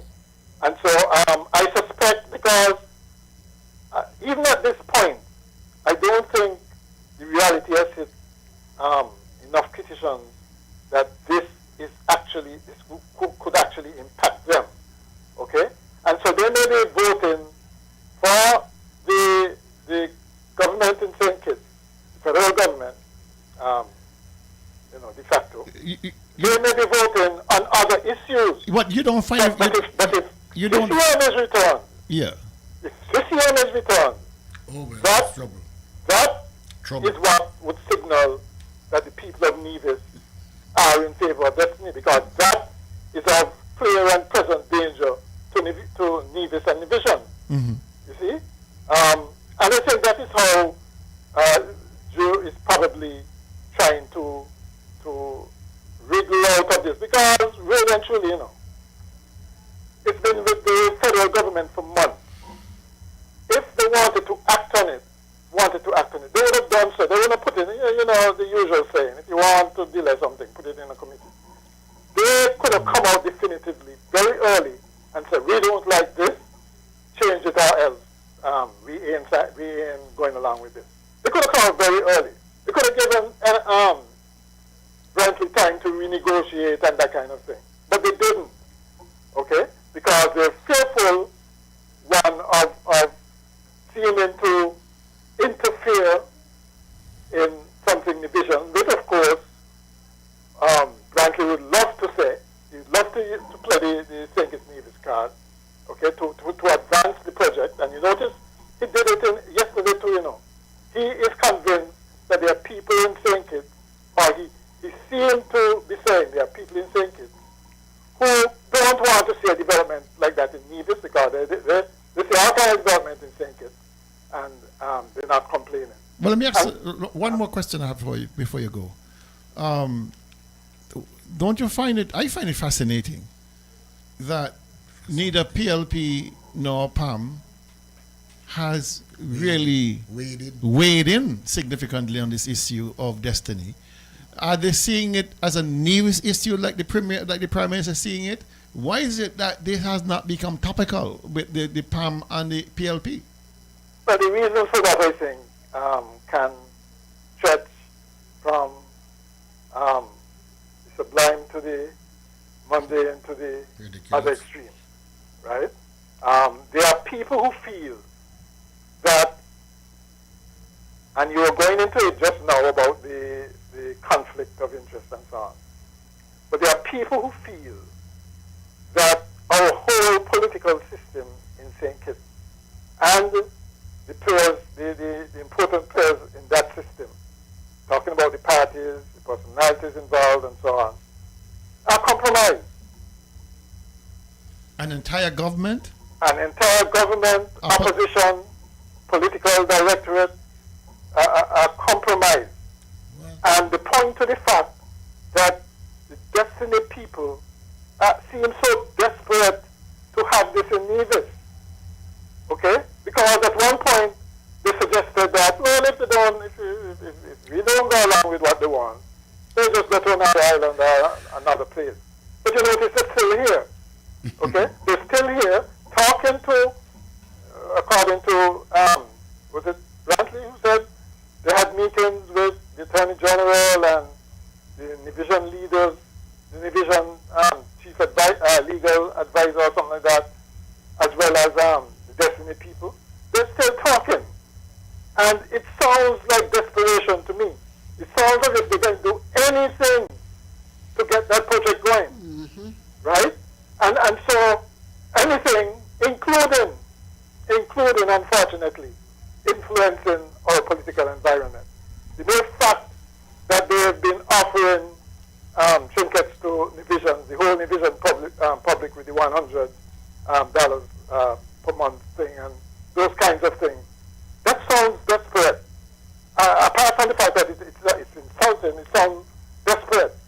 And I really believe that the fact that you're not hearing anything strident from any opposition in St. Kitts, okay, the fact that you're not getting anything definitive from the federal government vis-a-vis that project, and they're finding all kinds of now constitutional excuses for it.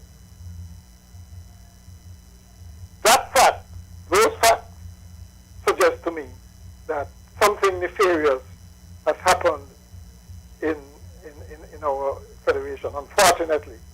That is why I feel, that is exactly why I feel. A lot of these old guys in politics, and some of the new ones have become corrupted as well. They need to go. They need to exit the state. They're not good for our country, right? They're too much of politics as usual. I suspect that the horse trading and the transactional arrangements that have become a feature of our politics in recent times, that has started because elections are impending, right? And unfortunately, that is where we are. Did the Attorney General ever answer the question as to who wrote the bill, the SSC bill? Man, that is what Attorney General can dance. he can dance, okay? And well, it's not just him. Like I said, other key people are avoiding the whole thing because look at how the whole thing started out in secrecy and subterfuge. Why? There's no. That's exactly why I think most of us are not surprised that it's ending up in this mess. Okay, because that is how it started out. Even those who are the perpetrators of it, shall we call them, or people who are for it, they themselves, you could see that they themselves had their reservations and they knew that it was going to be controversial. That is why they proceeded as they did.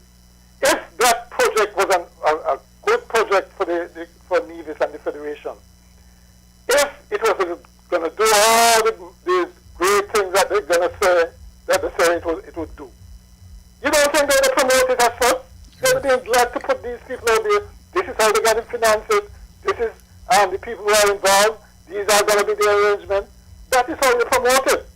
But if you're going to be there secretive, right, and of course people are going to speculate, right, and draw their own conclusions based on what has happened, how it unfolded, what you know about the developers, what you know about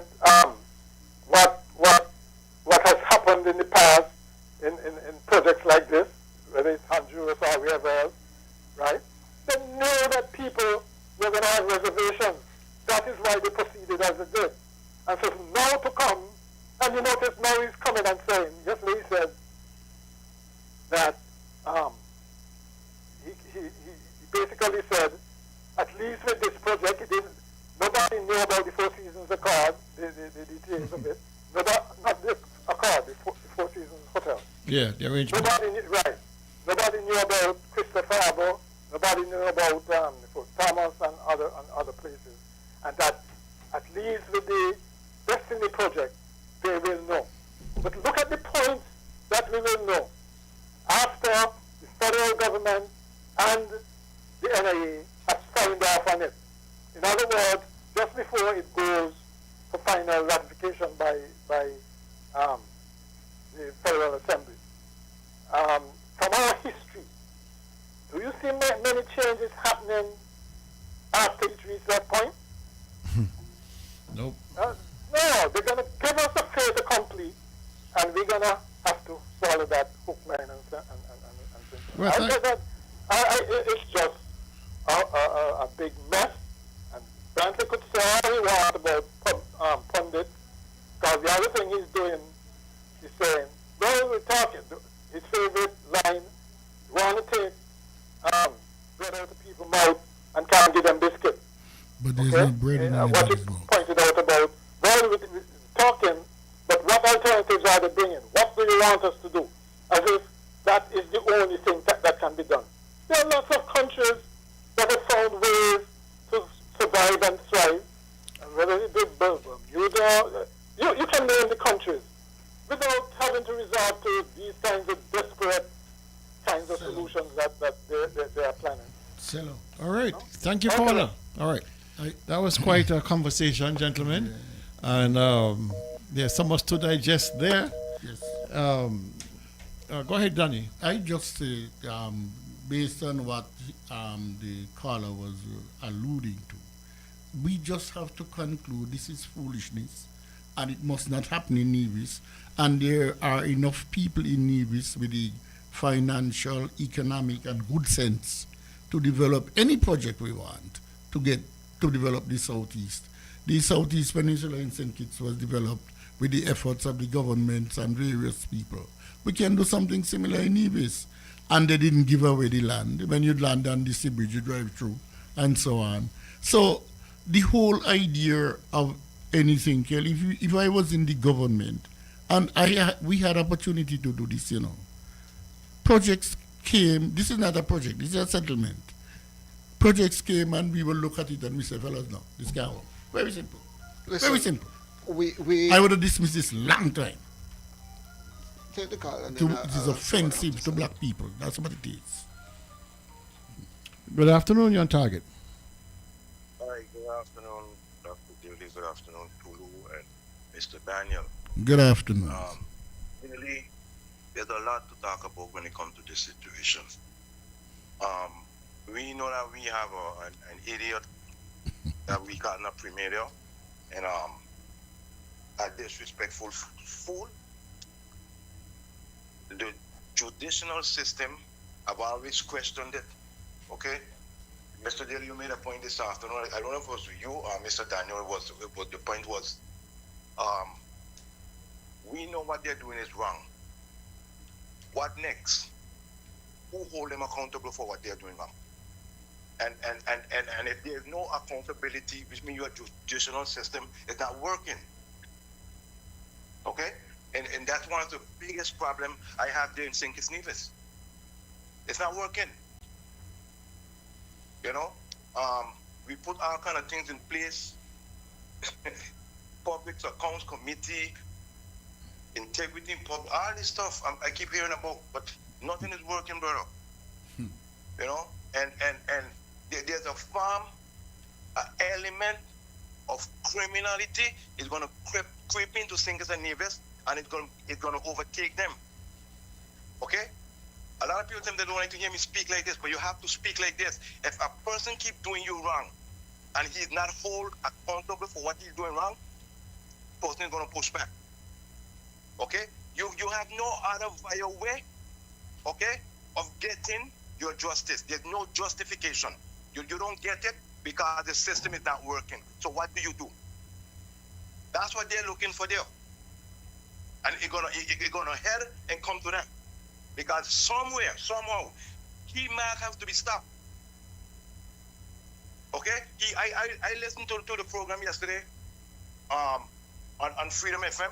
He comes down there, he talks a whole bunch of hogwash foolishness for a person that always trying to call himself intelligent, talk a whole bunch of crap. He's talking about Christopher Harbour and all the projects, all the other projects that was done in St. Kitts. Okay, nobody heard about them. Does anyone those projects in St. Kitts that he's speaking about have any amount of controversy of what we are hearing about Destiny? Why don't he release the agreement that he have? Why don't he release it? Why don't the Prime Minister release it? Whoever office it's in, why don't they release it so we can see what it is, what the agreement is? Then we wouldn't have to speculate or we wouldn't have to guess. All right. Why don't they do that? Thank you, caller. As usual, on point. Okay. Thank you very much. Before we get too far down the road, we have 4 tickets to give away for the performance this evening at the NEPAC at 7 o'clock. 2 tickets 4 tickets, 1 each if you're individual and 2 if you're couple. If you're so inclined and you want to go and listen for free, the argument, the trial of Hamilton and Nelson, followed by another program, another production called Out of Sync. The tickets are $100 a piece, but you can get them for free right now. So the first 4 callers, or the first 2 callers, whichever way it goes, then you can call and get these tickets for free. All right. So let us do that now if you're so inclined, and call me if you need the tickets. While we wait on the calls, we continue the program. Let me say something here, Daily, because I'm listening. And I want to go back to roots. SSZ gave life to destiny. We must ask the question, who requested an SSC? The SSC came about because, according to Mark Brantley, that Johnson, the developer, insisted that he wants this SSC. So it's not something that was, let's take the call. No, go ahead.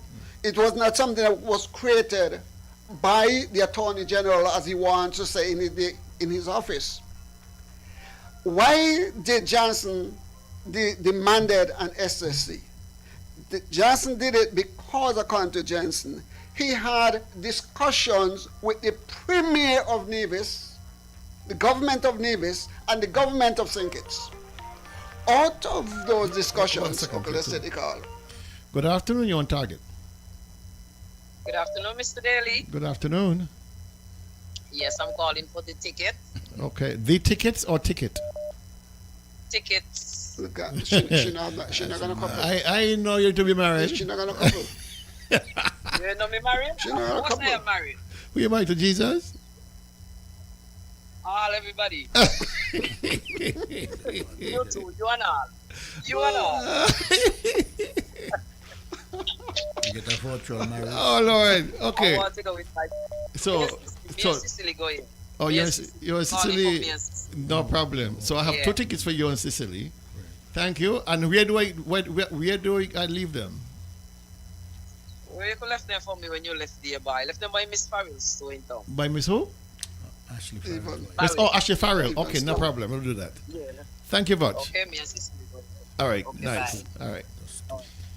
Okay, so we got 2 more tickets to give away. 2 have now gone to Judy Cornelius Webb and Cicely Parry Hobson. Parry Hobson. So I know Cicely gonna enjoy this show. All right, so we got 2 more tickets. If you want to call now and get them, we're going for 100. You get them for free. Mm-hmm. All right. Let's continue the program. You were saying Tulu, sorry. So I'm saying, it is out of the discussion that Johnson would have had with the government of Nevis and the government of St. Kitts, why he said to them that he wanted this SSC. Our Prime Minister and our Premier is on this thing, according to Johnson, since 2024.